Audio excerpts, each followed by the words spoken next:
সরস্বতী পুজো, তার সাথে মায়ের জন্মদিন, আর তার সাথে এই জোড়া ইলিশের পুজোর মাধ্যমে দিনটা আমাদের কাছে খুব বিশেষ হয়ে ওঠে। সরস্বতী পুজোতে বাড়িতে এই পুজো একটা ঐতিহ্যবাহী রীতি।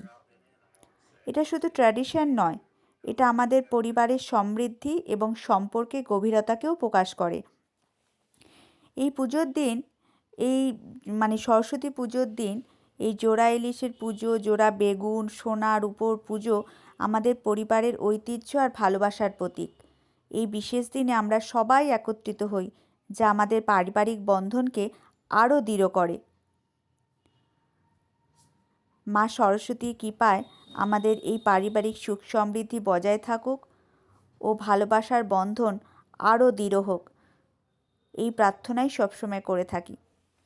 আর এইভাবে আমরা সবাই একসাথে এই সুন্দর মুহূর্তগুলো আরও সুন্দরভাবে যেন সারা জীবন কাটাতে পারি।